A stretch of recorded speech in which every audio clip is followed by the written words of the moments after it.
Hello and welcome to Cycling Insights, your cycling podcast brought to you by L'Etape Australia by Tour de France. Before we start, don't forget you can subscribe to the podcast on iTunes, Spotify, or on your favourite podcast platform. Give us a follow and leave us a review. Let's dive into today's show.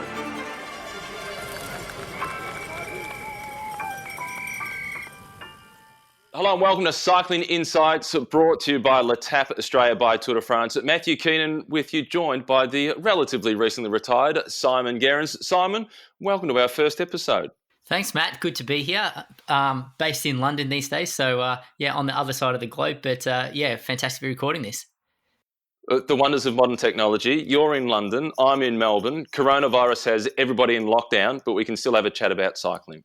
Well, I don't think it mattered if we were suburbs apart at the moment. We'd still be in lockdown. We'd still be doing this remotely. So, yeah, great we have this technology to do this these days. Well, the idea of this show is, Cycling Insights being the title of it, is that I'm hoping to give people a bit of an insight into the media perspective on the sport. And you're obviously going to take us inside the peloton because it wasn't that long ago that you were still racing. Well, I think I can tell it from two perspectives these days. Obviously, it wasn't so long ago that I was inside the peloton, so I can give sort of a professional perspective on things that are going on. But now, like you, Matty, I'm the weekend warrior. So I'm enjoying riding my bike on the weekends with my mates, stopping for coffees, and preparing for the odd event like L'Etape du Tour. Weekend warrior in inverted commas. Yeah, exactly.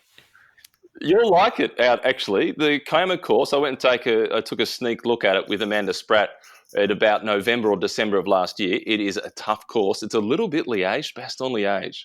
Well, maybe I would have liked that a couple of years ago, but it might be a bit tough for me these days. So I'll have to do definitely have to do some training and prepare in the coming months leading up to L'Etape du Tour. And I hope we can talk our listeners through that process as well. So throughout the show, today we're going to take a little bit of a look at Milan-San Remo that didn't happen this year. Obviously, we're going to talk about the coronavirus. The one major tour that has happened in Europe, Paris-Nice, I was there. It finished one day early. Talk a little bit about events being cancelled everywhere, the impact that's going to have on the sport, and the Olympics, will they, won't they happen? A little bit of a media moment in terms of the high performance director from Australian cycling, Simon Jones, with his tweet that went out and then got deleted. Some of the benefits of indoor training, and then a couple of tips from you on training. And Simon, I'll be taking those as well. And we've got a question from Amy E. White at the end about some of your toughest ever rivals and the top sprinters of today. But before we get stuck into it, a lot of people were caught by surprise with your retirement announcement. Not the announcement, but the what came next and working in banking at Goldman Sachs. Yeah, well, I think... I kept those cards fairly close to my chest in the last couple of years of my racing career, but I was strategically planning, as I did with everything in my racing career as well, what I was going to do next. And I was really craving for a change for a while and experience something outside of cycling.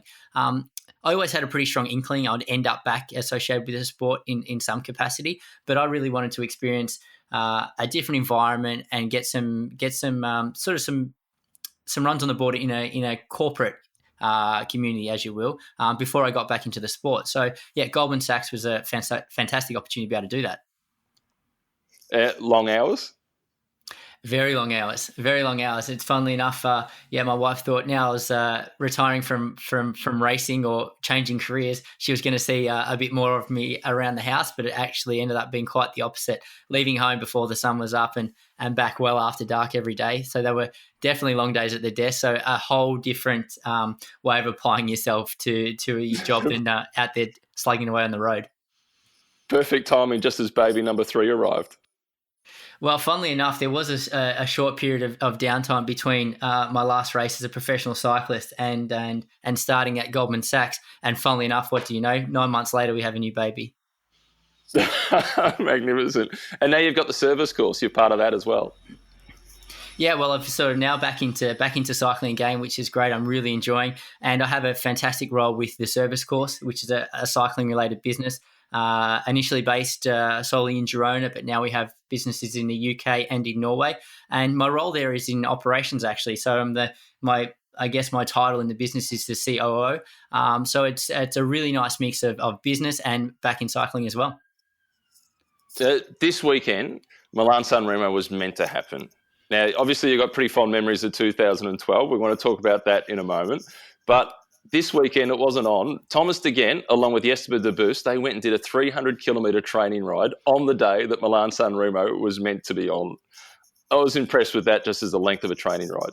Yeah, that's pretty incredible. And, in my career, I'm not sure I ever did a 300-kilometre training ride. So those guys obviously really, really wanted to be at Milan-San Remo to simulate that in training, that's for sure. Were you one of those guys that would do an extra couple of laps around the block to get the Ks up, to tick over a 200 or tick over a 300? You would have when you were younger. I did. I can remember the first time I ticked over 200, I did a ride out to Yei and back. Right, okay. Whether I would do extra laps to the block, I'm not sure whether I'd do that. But what I would try and do is probably ride each of my mates home and then ride home from there to make sure that I wasn't lapping around, going past the front door just to get those extra Ks, that's for sure. But then you used to have those cat's eye computers where you could just sit in the lounge room and lift up the front wheel and spin it around for that last kilometre. Get yourself home. Matty, were you one of those guys that would put 2 sensors on your front computer as you say you were doing double the distance? I don't know what you're talking about. Before you won Milan-San Remo, was there an edition of that race that it stuck out to you and it made you dream of winning that race? Yeah, I think there probably was. Milan-San Remo was one of those races, like for me, like Paris-Roubaix. I watched it every year that I was in Europe. I loved the race. And I guess if there's one Milan-San Remo in my mind that stands out before I won it, it was actually 12 months earlier when Matt Goss won it. To actually see one of my mates, one of my training mates, a guy that lived, a few hundred meters down the road, front up and win that edition of the race, and being in the lounge room with a group of guys, and seeing big grown men basically cry because one of our close mates had won such a big thing in cycling.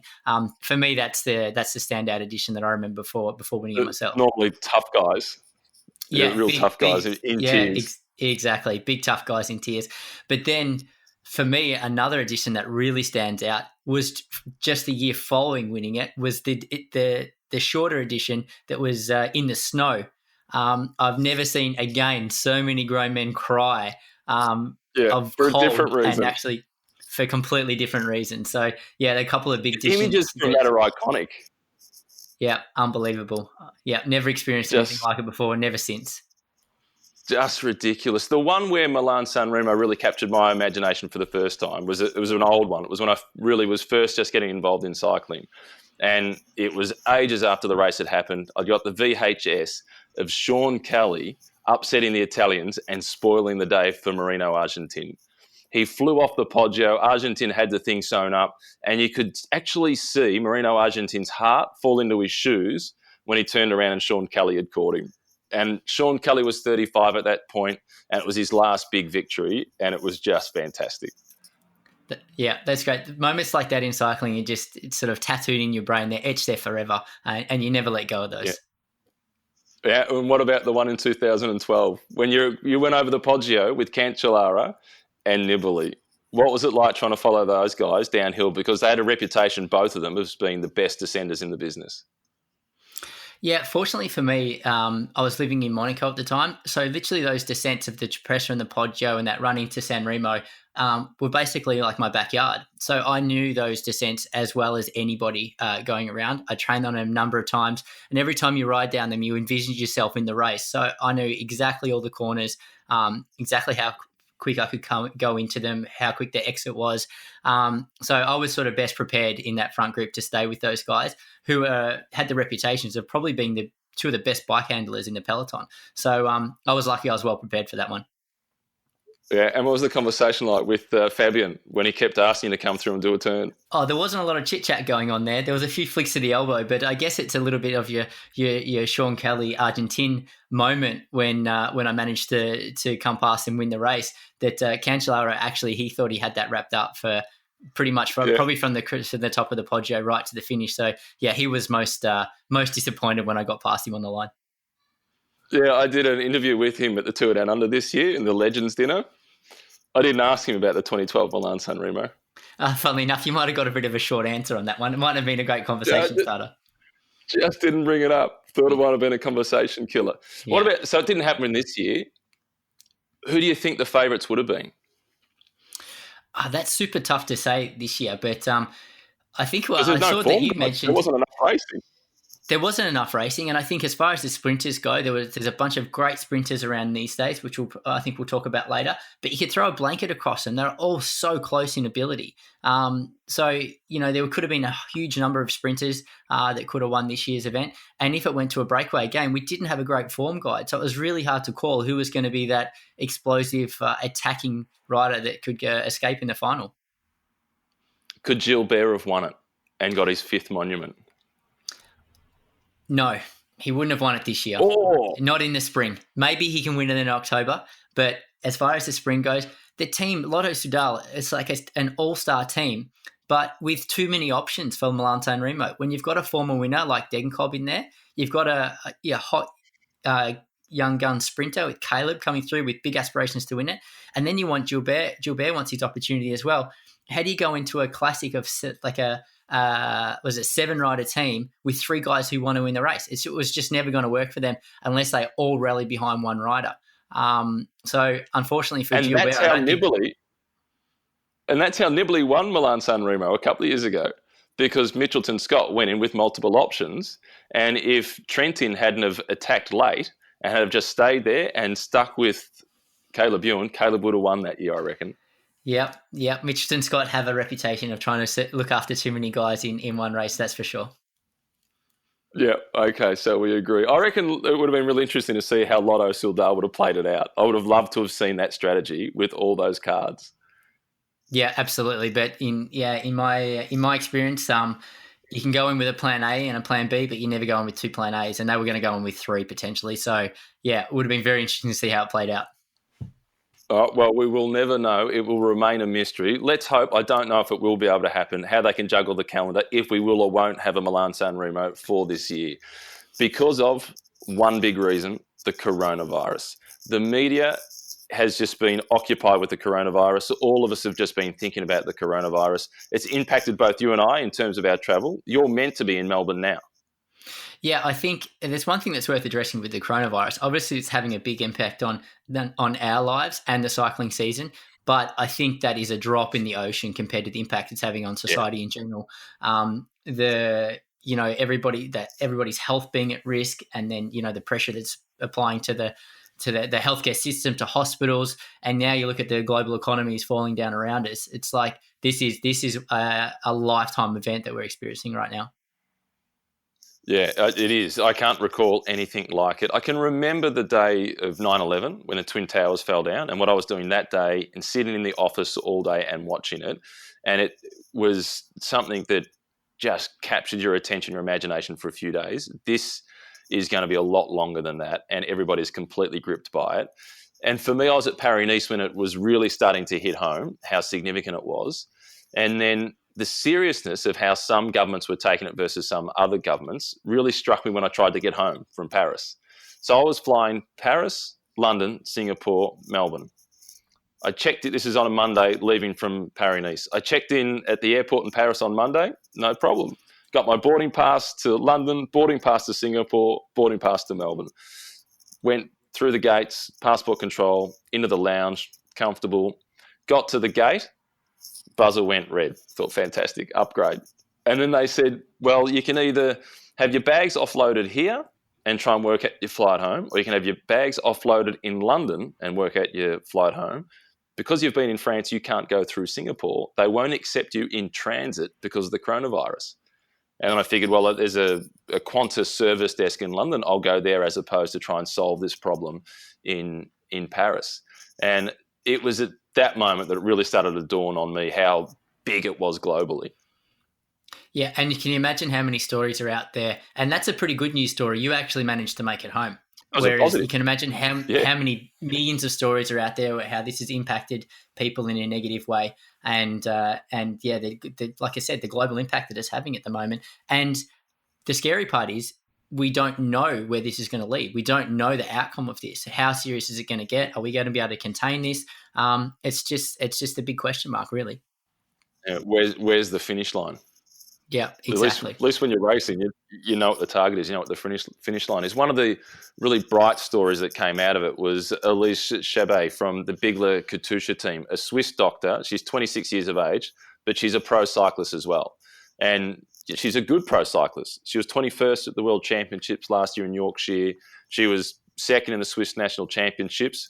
She's taken the lycra off and she's put the medical gown on, and she's at the front line fighting the coronavirus. It's impressive. That's a great story. And she's obviously in a really privileged position that she is able to, like you said, take the lycra off, swap it into something else and have a big impact. But I think what I'm seeing more and more of is actually athletes with a large profile and can influence sort of people's train of thoughts and how they go about their daily lives, and saying, guys, you've got to take this seriously. Don't go out there, don't interact with other people in a social environment, sort of stay at home and let's try and sort of get through this together. So it's great that athletes and people of high profile are actually taking this very seriously. Because it's not actually just about the coronavirus, which a lot of people are actually forgetting. It's the impact that the coronavirus has on the healthcare system. So my older sister, she's actually the chief nurse of Victoria. So she's right at the forefront of this in terms of, dealing with the impact on the healthcare system. And an extra 100 beds gets taken up from people that have got the coronavirus. Well, that's an extra 100 beds that are taken away from the healthcare system for somebody that's got cancer, somebody that has a heart attack, somebody that has a brain tumour or a hemorrhage of some sort. So we need to take that pressure off the healthcare system. And it's interesting to see there was Daryl Impey, your old teammate. He posted today about a South African friend of his who was out on a bike ride on his own and had a crash and takes up an extra bed. And Daryl was saying, for a little while at least, I know it's inconvenient, but it's not about you, it's about everybody else. Just train indoors for a while. Yeah, that's exactly right. And I had a conversation yesterday as well with another former teammate, Luke Durbridge, and it was the same thing. He said, even if we were allowed to ride out on the road at the moment, the fact of the matter is all our insurance policies are probably void, and you don't want to go to hospital at this point in time. You don't know what you're going to be dealing with. Yeah, it's the last place you want to be with, potentially people being infected with this virus and the strain that's already on the system. So, that's the last thing the last sort of extra strain you want to put on the hospitals at this point in time anyway. On a simpler front, in terms of the impact of the coronavirus on the sport, and this is one of the things that came to me when I thought about your career. How old were you when you turned pro? I was 24 when I turned pro. Yeah, so what about that 23-year-old at the moment that's in the situation that you were at 23 years of age, that's sort of on the brink of a World Tour Pro contract or a Pro Conti contract with one of the teams that gets a wildcard invitation to the Tour de France, and they miss out on racing this season? That can spell the end of the career. Well, I think what it'll do, it'll just postpone their career, and it's going to potentially prolong the year of a career for some guys, maybe going towards the end of the career where they don't know whether they're going to get another contract or not. Because I think what teams will do is they will just go, okay, who are the proven performers? Because this year as a write-off, we don't know who's going well this season. So let's look to a previous season to see who's performed. So if you're unproven, it puts you in a really difficult situation. I think the biggest question is for teams that have sponsorship agreements that are at the end of their contract for this year, because I think a lot of big corporations are going to take a big hit. If you imagine a business like Sunweb was up contract with the team, and I don't know if they are or not, but there's probably no larger business in cycling that are going to have be more greatly affected by this virus, because people just aren't traveling. So a business like that is really going to suffer. And you're going to say, oh, can we justify what we're paying to sponsor a cycling team for the next years? It's hard to say. And what about Mitchelton Scott? Because most of that money is coming from Jerry Ryan. And Mitchelton Wines, well, wine exports are going down at the moment. I'm not sure how many caravans are going to be sold at the moment.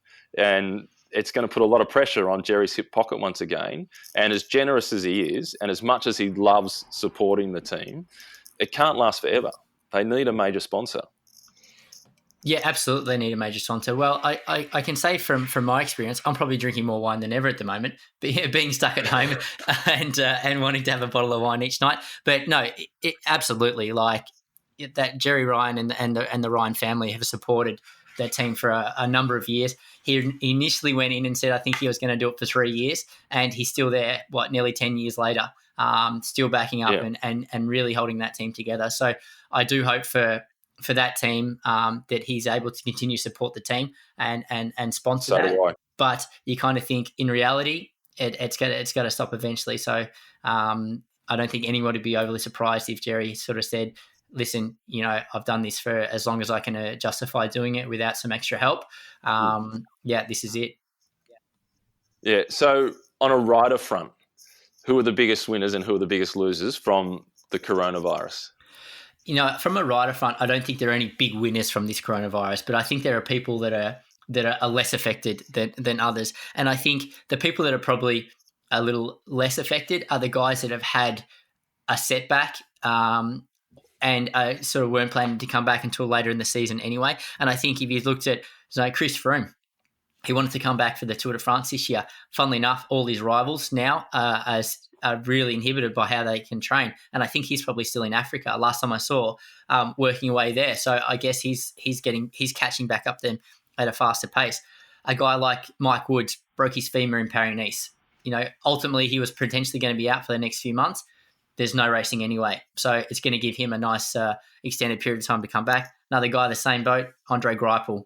He busted his shoulder there early season. He was going to miss the whole spring. Hey, the spring's off. But I think the one sort of cycling area that are really benefiting from this coronavirus is your mates at Zwift. Yeah. Oh, yeah. A mate of mine who lives in Dubai, he said he does this ride each week at a certain time, and there's normally about 100 people on there. He said he did it this morning, and there was 2,000.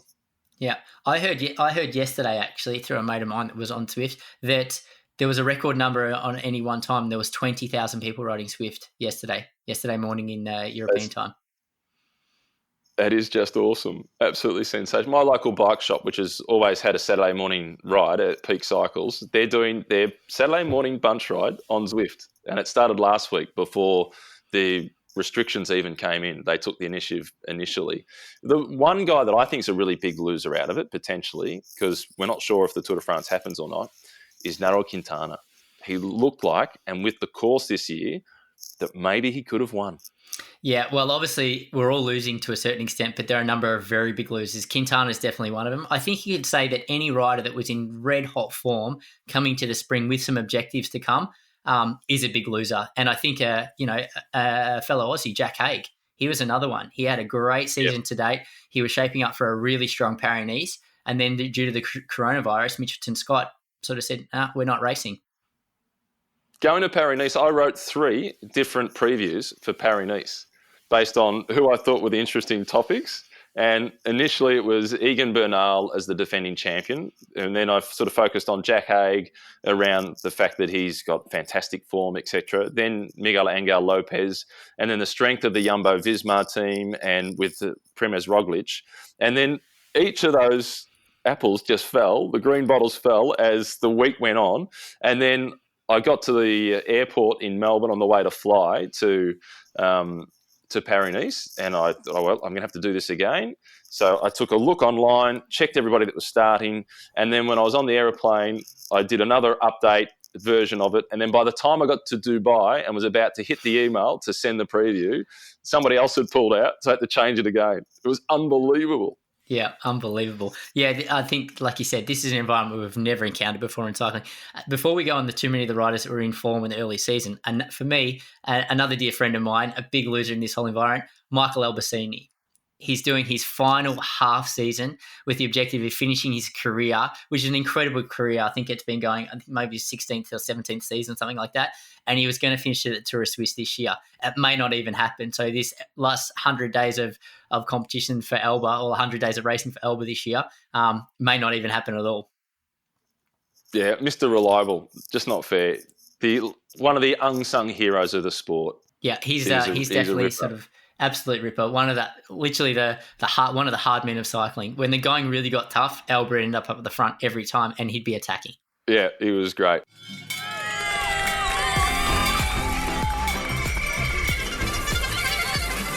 Before we continue with the show, a big thank you to this episode's sponsors, L'Etape Australia by Tour de France. L'Etape Australia is the only Tour de France event in Australia. It doesn't matter if you're an elite rider, like Simon Gerrans, or a weekend warrior, like me, Matthew Keenan. Everyone is welcome to L'Etape. There is a challenging 138-kilometre course to test your legs and a more accessible 70-kilometre ride to enjoy the beautiful scenery of the South Coast. Both distances offer fully closed roads, Tour de France atmosphere, and a great finish line village to celebrate with your friends and family. For more information about L'Etape Australia, visit letapeaustralia.com. It's LETAPE Australia.com. letapeaustralia.com. We'll see you on the road.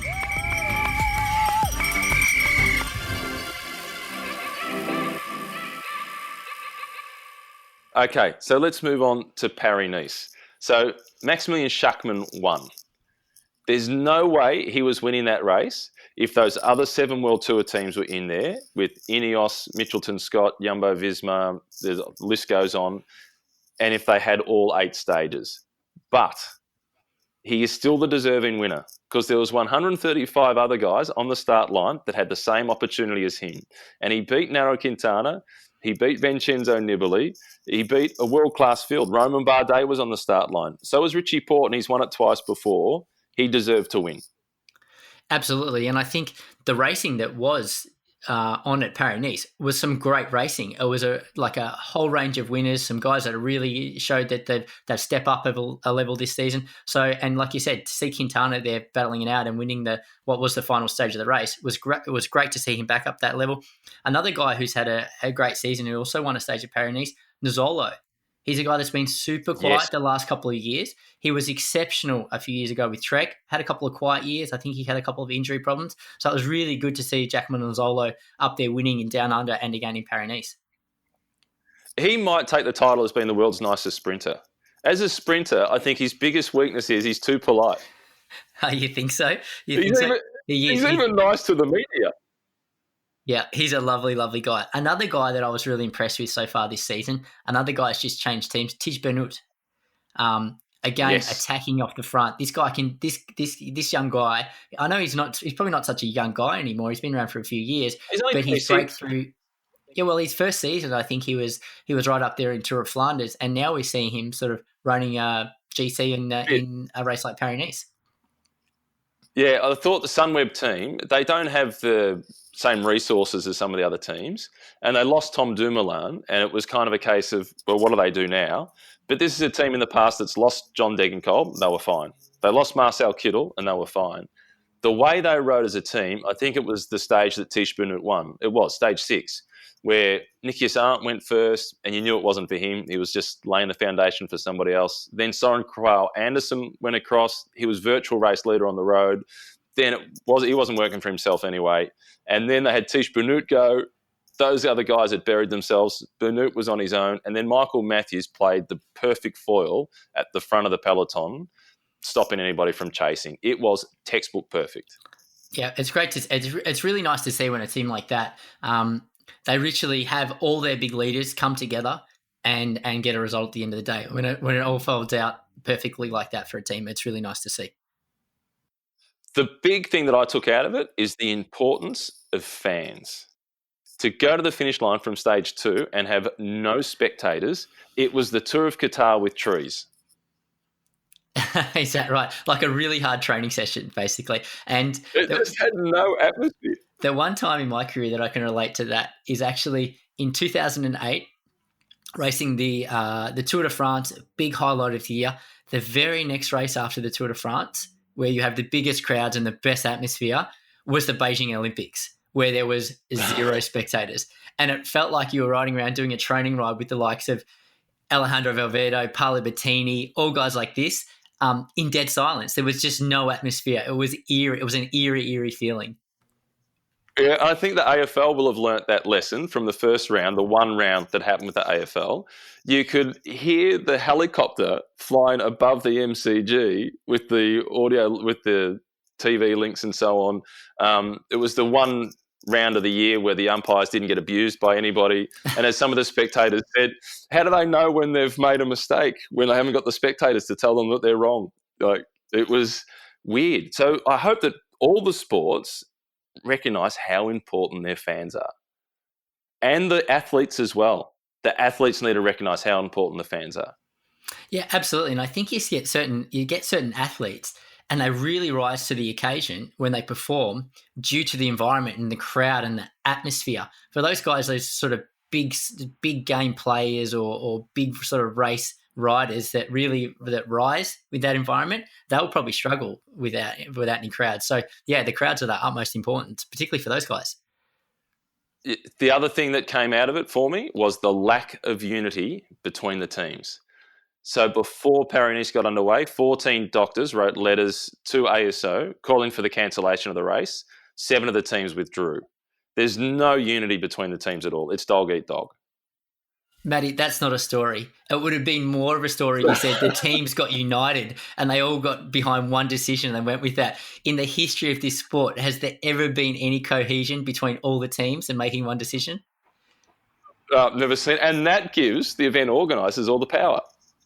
Yeah, absolutely. And all the power. And it's like ASO. I know you can't say too much about ASO, Matt, but really when ASO continue to run a race in this environment, thinking that, the whole world is shutting down around them, but this isn't going to affect their race and they want to continue. And I see ASO much like the AFL. Again, let's just continue on. Everyone else can stop around us, but we're going to keep doing our thing. I must admit, it was a little weird. I'm at Paris-Nice and Italy's in lockdown. Spain's about to go in lockdown. All the races in Belgium, Germany and Switzerland have been cancelled. So all the bordering nations are shutting down. The French government said schools, creches, universities, they close on Monday. Then the French government put out an announcement saying there's been no gatherings of people more than 100. There's 109 guys in the peloton.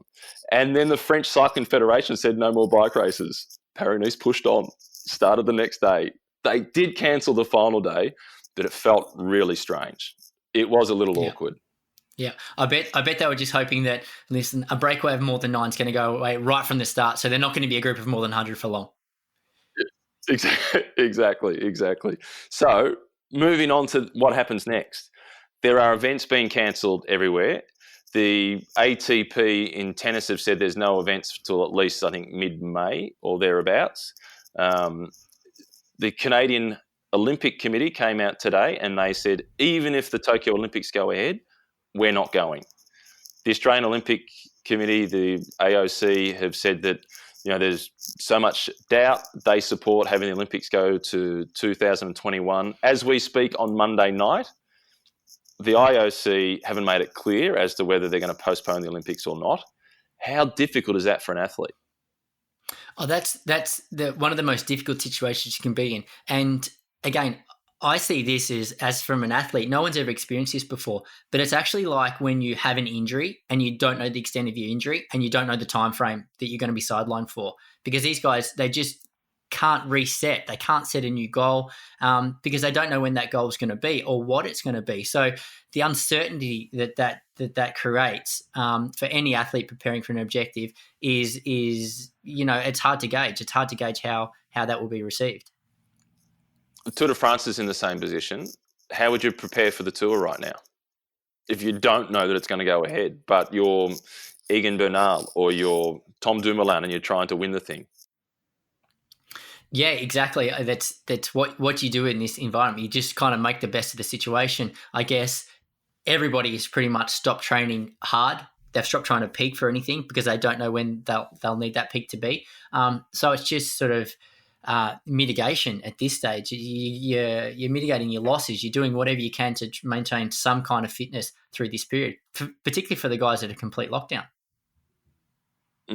So just a week or so ago, the Australian Olympic team was announced for the track team. The road team hasn't been announced as yet. And the big omission from the Australian track team was Cameron Meyer. The big inclusion was Luke Plapp at 19 years of age. He's got vision, Luke Plapp. He's a Carlton supporter. He's a good man.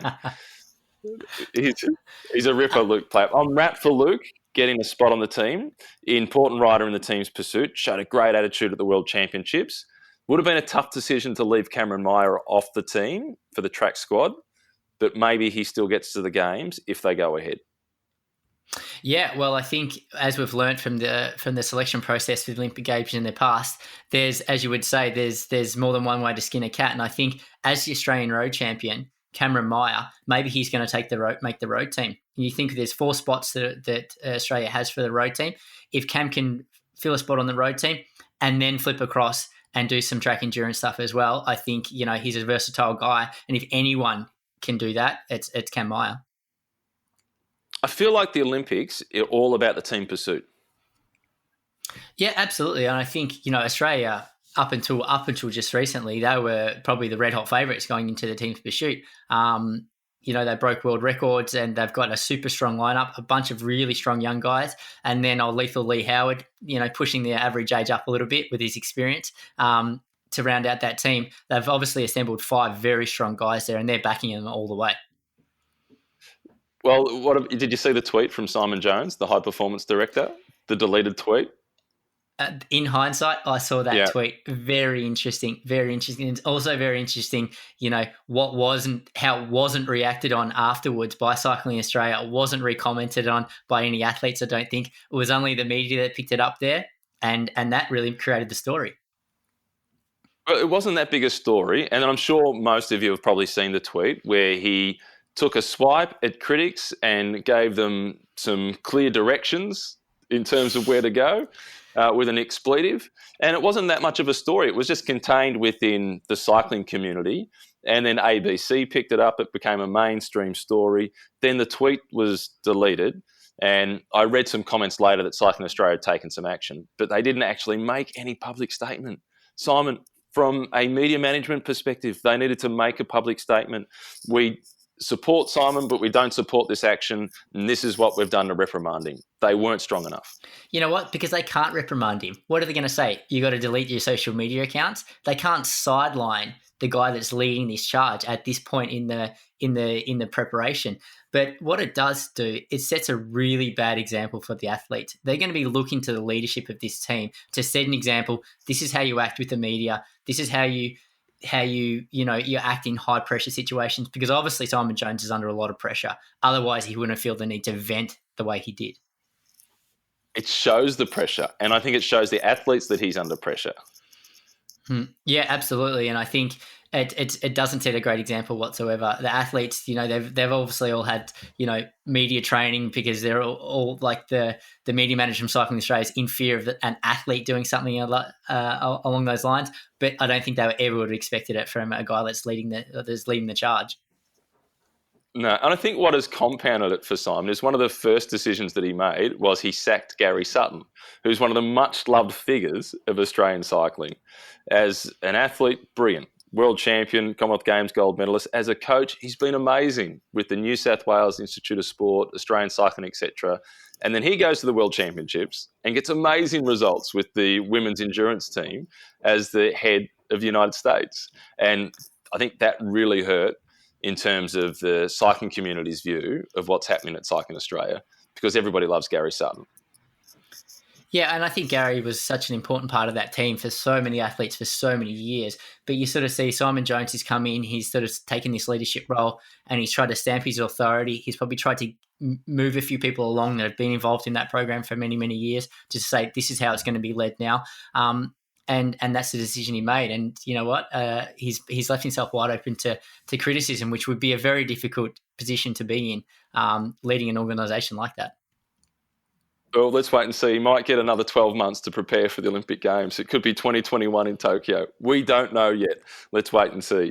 So with the coronavirus, what a lot of people are doing, as you alluded to before, is they're training indoors. And because I'm in quarantine, home quarantine for 14 days, I'm training indoors as well.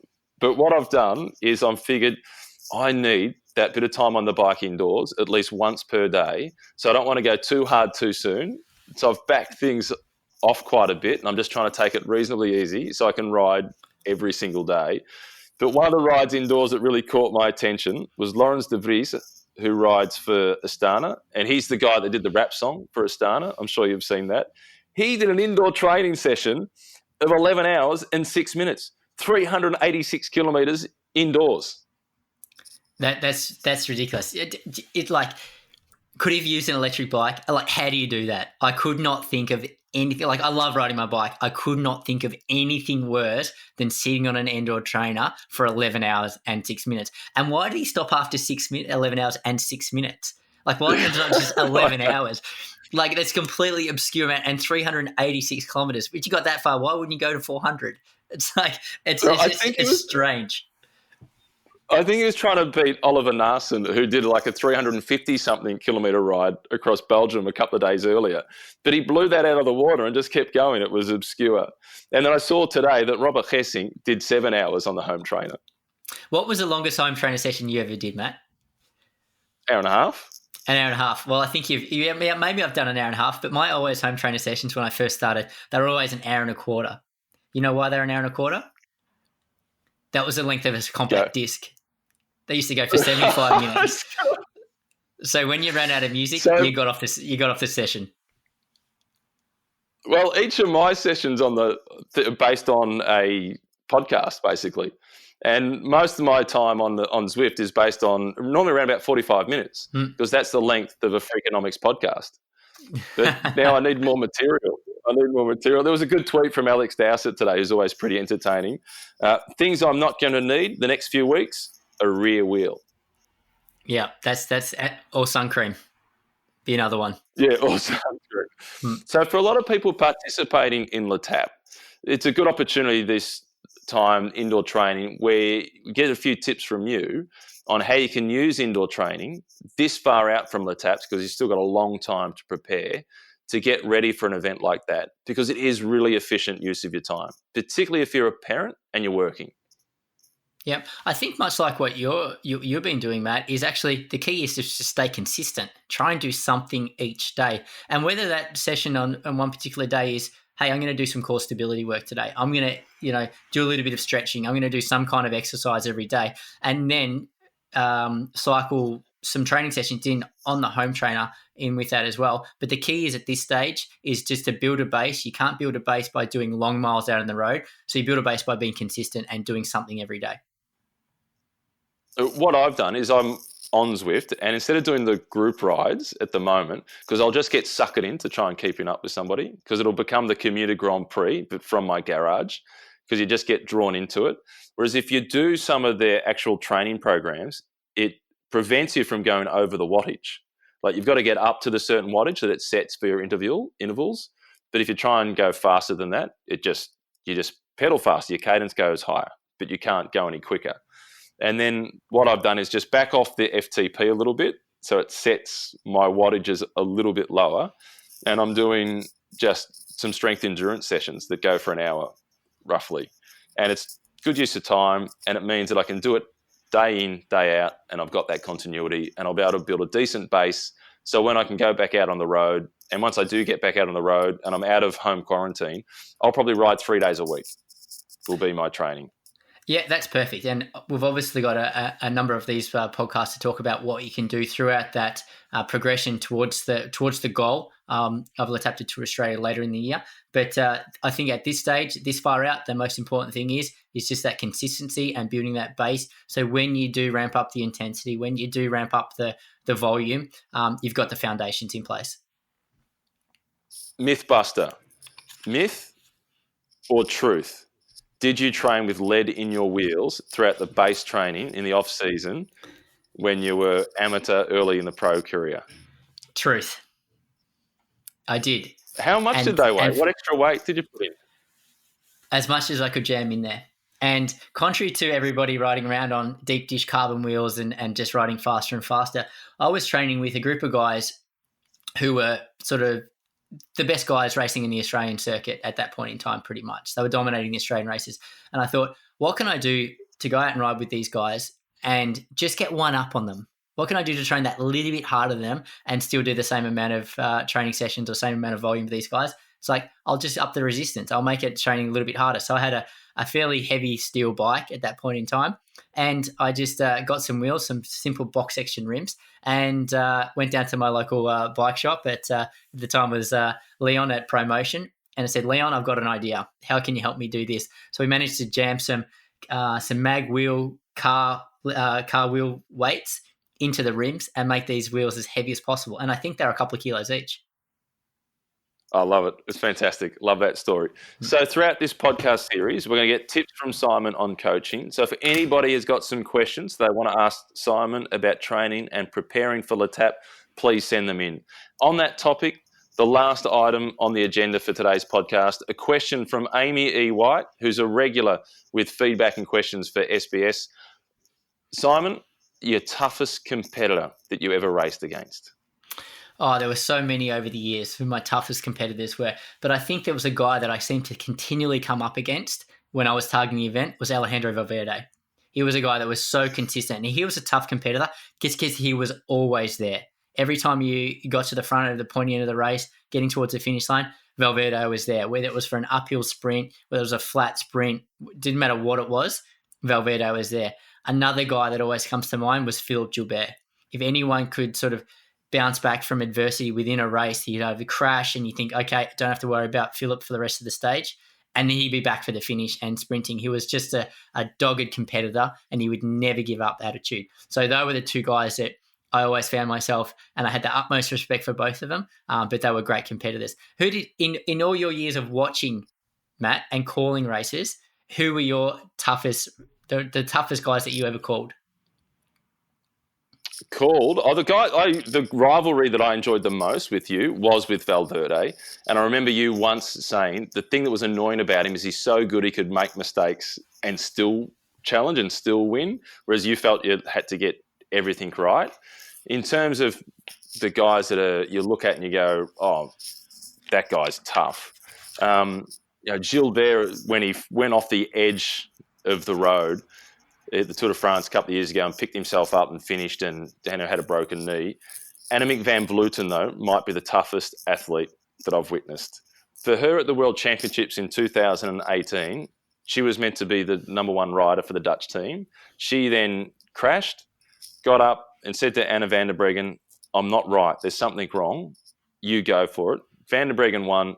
Van Vleuten finished 8th, went across the line, couldn't walk. She had a broken knee. She finished 8th at the World Championships with a broken knee.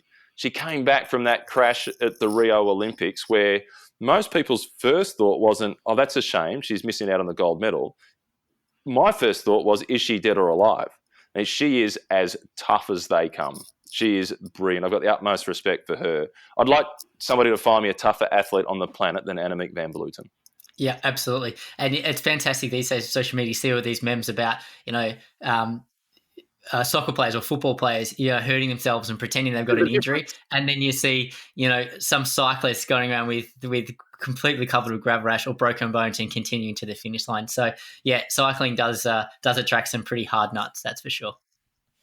Yeah, and Contador's desire to win.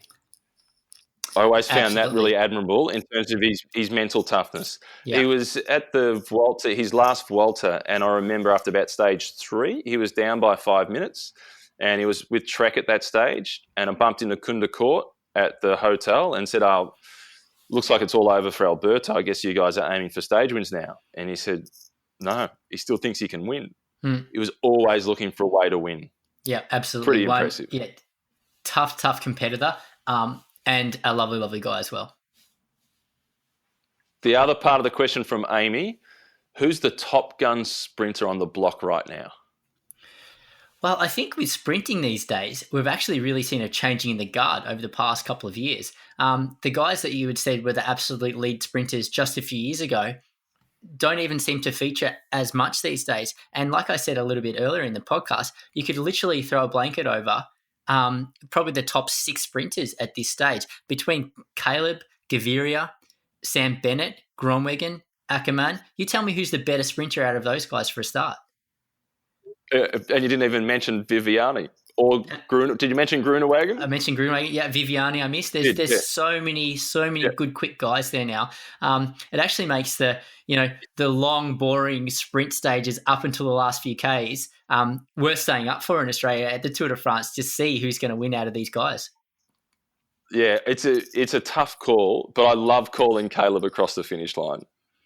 Oh yeah, It's, if you know, I've got to seeing- choose if I've got to choose a personal favourite, it's going to be Caleb every Yeah. time out of those guys. But as far as who's going to win, it's very difficult to say.